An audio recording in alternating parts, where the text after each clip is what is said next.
सबसे पहले मेरी तरफ से तमाम दोस्तों को नए साल की मुबारक हो। और जब भी पूरी दुनिया में नए साल का आगाज होता है तो पूरा एक हफ्ता लोग उसको सेलिब्रेट करते हैं, वादे वईद करते हैं, प्लानिंग्स करते हैं, लेकिन उसके बाद पूरा साल वो इस चीज़ पर नहीं सोचते कि हमने क्या प्रॉमिस किए थे, हमने क्या प्लान रखे थे और हमारे क्या टारगेट थे। और इसी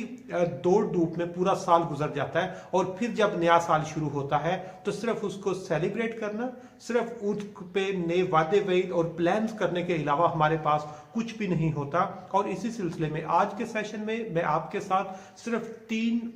डिफरेंट पॉइंट्स शेयर करूंगा और अगर उनको या उन पर हम अमल करने की कोशिश करें तो उससे हमारी जिस्मानी और जहनी सेहत बेहतर होगी, हमारा डिप्रेशन लेवल कम हो सकता है, हमारी खुशियों में इजाफा हो सकता है, या आप कह सकते हैं ओवरऑल हमारी जिंदगी में उससे पॉजिटिव इम्पैक्ट जो है उसको आप लोग ऑब्जर्व करेंगे। और उसमें सबसे पहली चीज ये है कि आज क्योंकि नया साल 2023 शुरू हो रहा है तो हमने सबसे पहले जो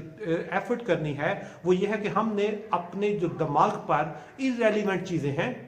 अपने ज़हन पर जो गैर ज़रूरी बोझ डाला होता है उसको हमने मिनिमाइज करना है। और पाकिस्तान में 80% से ज़्यादा लोग किसी ना किसी टाइप के डिप्रेशन में वो ज़िंदगी गुजार रहे हैं, या यूएन वो कहता है कि पाकिस्तान में 90% से ज़्यादा लोग मेंटली सिक हैं। और जो भी लोग डिप्रेशन में हैं या मेंटली सिक हैं उनकी सबसे बड़ी वजह इररेलेवेंट थॉट होते हैं। उन्होंने दिमाग पे वो चीज़ें सवार की होती हैं जिनका उनसे कोई तल्लक नहीं होता। इस सिलसिले में सिर्फ चंद चीजों की आप लोगों ने केयर करनी होगी। सबसे पहले कि जब भी कोई प्रॉब्लम आता है तो उसको देखना है कि क्या ये आपकी वजह से है, और अगर आपकी वजह से नहीं आया तो उसको उस पर ज्यादा परेशान होने की जरूरत नहीं है।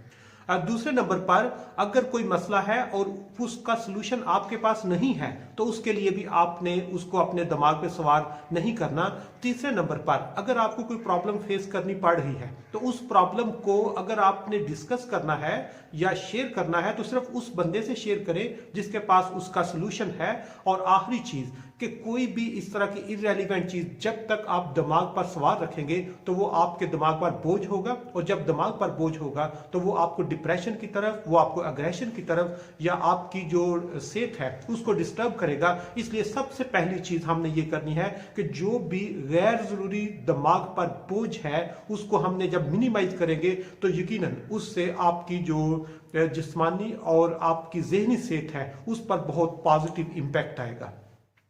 दूसरे नंबर पर इस वक्त जो कोविड के बाद पूरी दुनिया में फाइनेंशियल क्राइसिस चल रहा है, लोग फाइनेंशियली डिस्टर्ब हैं, लोगों की जो नीड्स हैं वो ज्यादा हैं और लोगों की जो रिसोर्सेज हैं वो कम है। और उसका एक सिंपल सा सलूशन है कि कोई भी बंदा कहीं भी है, अगर कोई बिजनेसमैन है तो वो अपनी फाइनेंस को बेहतर करने के लिए कोशिश करे कि डेली 2 से 3 घंटे एक्स्ट्रा उसको बिजनेस को टाइम दे, उससे यकीनन उसकी इनकम में कुछ हद तक, किसी हद तक इजाफा हो जाएगा। इसी तरह अगर कोई जॉब कर रहा है तो वो जॉब के साथ कोई एडिशनल टास्क, एडिशनल असाइनमेंट या एडिशनल उस तरह की कोई एक्टिविटी जो है वो लॉन्च करे, उससे उसका वो बेहतरी हो सकती है। इवन अगर कोई स्टूडेंट है तो वो अपनी स्टडी के साथ कुछ ऑनलाइन एक्टिविटीज रखे। और अभी आप लोगों ने देखा होगा कि 21st सेंचुरी में या कोविड के बाद जो टेक्नोलॉजी आ गई है, जो ऑनलाइन एक्टिविटीज आ गई हैं, ऑनलाइन बिजनेसेस आ गए हैं, उसमें हर बंदा कुछ ना कुछ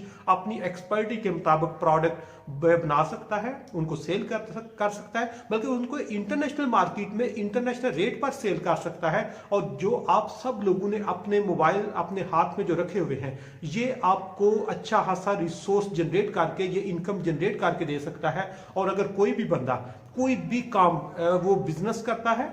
वो कोई जॉब करता है, वो स्टूडेंट है, वो फार्मर है, वो ट्रांसपोर्टेशन करता, कुछ भी एक्टिविटी करता है, उसको कोशिश करे कि एडिशनल टाइम देके उसकी ऑनलाइन एक्टिविटीज लॉन्च करके, मार्केटिंग स्किल डेवलप करके, कंटेंट राइटिंग करके, कुछ भी करके जब आप बैठ के सोचेंगे तो आपके हाथ में जो मोबाइल है ये ही आपको बहुत सारे नए रिसोर्सेज, बहुत सारे फाइनेंसेस जनरेट करके आपकी इनकम में इजाफा कर सकता है। और यकीनन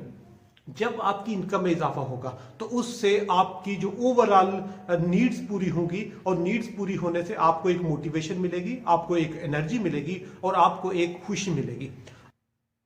और तीसरे नंबर पर जो अहम चीज है वो ये है कि हमने जो सोच है उसका क्राइटेरिया, उसका जो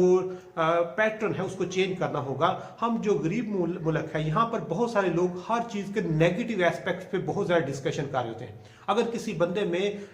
95 खूबियाँ हैं और 5 उसमें खामियाँ हैं, या बहुत कम खामियां हैं, बहुत ज़्यादा उसमें खूबियां हैं, तो हम जब भी बयान करते हैं उसकी खामियों को बयान करते हैं। इस पैटर्न को चेंज करना होगा। और अगर किसी में 90 या 95% खामियां हैं और 5% खूबियां हैं, जब भी बयान करो तो उनकी खूबियों को बयान करें, तो यकीनन उससे हमारा जो पॉजिटिविटी है उसकी तरफ हम जाएंगे। और जिस वक्त किसी भी सोसाइटी में कोई भी फर्द जो है वो नेगेटिविटी से पॉजिटिविटी की तरफ जाता है, तो उससे उसकी हेल्थ पे पॉजिटिव इंपैक्ट होता है और उस पर बहुत सारा मटेरियल अवेलेबल है। अगर कोई बीमार है और वो ये सोच रहा है कि उसने बहुत जल्दी रिकवर हो जाना है और बहुत जल्दी वो हेल्दी लाइफ की तरफ मूव कर देगा, तो उसकी रिकवरी पॉजिटिव और बड़े स्पीड से होगी। लेकिन वही मरीज अगर सोच रहे कि मैंने इस दवाई के साथ ठीक नहीं होना, तो यकीनन उसकी अगर रिकवरी हो तो उसकी स्पीड भी बहुत कम होती है। इसलिए हमने रिलीजियस पॉइंट ऑफ व्यू से देख लें, सोसाइटल पॉइंट ऑफ व्यू से देख लें, या पर्सनल आपके एक्सपीरियंसेस की बेस पे देख लें,